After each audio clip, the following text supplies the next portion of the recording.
Civil എഞ്ചിനീയേഴ്സായ 4 സുഹൃത്തുക്കൾ. ഈ 4 സുഹൃത്തുക്കളോട് ചേർന്നിട്ട് ഒരു കൺസ്ട്രക്ഷൻ കമ്പനി സ്റ്റാർട്ട് ചെയ്തു.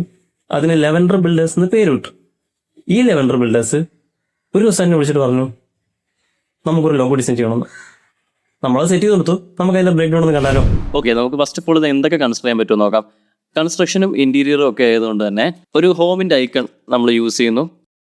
ലെവൻഡറിൻ്റെ ഫസ്റ്റ് ലെറ്റർ ആയിട്ടുള്ള എല്ല് നമ്മൾ ചൂസ് ചെയ്യുന്നു. ഇവർ 4 പേരായതുകൊണ്ട് തന്നെ നമ്പർ 4 നമ്മൾ യൂസ് ചെയ്യുന്നു. റൈസ് വിത്ത് അസ് എന്നുള്ളതാണ് ഇവരുടെ ടാഗ് ലൈൻ. അതുകൊണ്ട് തന്നെ ഒരു അപ്പാരോയും കൺസിഡർ ചെയ്യുന്നു. ഇത്രയും എലമെൻറ്റ്സ് വെച്ചിട്ട് എങ്ങനെയാണ് ഇത് കൺസ്ട്രക്ട് ചെയ്തതെന്ന് വെച്ച് കഴിഞ്ഞാൽ, ഈ എല്ല് എടുത്തുകൊണ്ട് വരുന്നു. എല്ലിൻ്റെ മുകളിലായിട്ട് അപ്പാരോ പ്ലേസ് ചെയ്യുന്നു. ഇതിനൊന്ന് ഫിനിഷ് ചെയ്യാനായിട്ട് റൈറ്റ് സൈഡിലായിട്ട് ഞാനൊരു കിടുതാപ്പ് വരച്ച് ചേർക്കുന്നു. ഇത്ര ആയപ്പോഴത്തേക്ക് നമ്മുടെ ഐക്കൺ സെറ്റായി. ഇതിനകത്ത് എല്ലുണ്ട്, അപ്പാരോ ഉണ്ട്, നെഗറ്റീവ് സ്പേസിൽ 4 ഉണ്ട്. മൊത്തത്തിൽ കാണാനായിട്ട് ഒരു ഹോമിൻ്റെ ഐക്കൺ പോലെ ഉണ്ട്.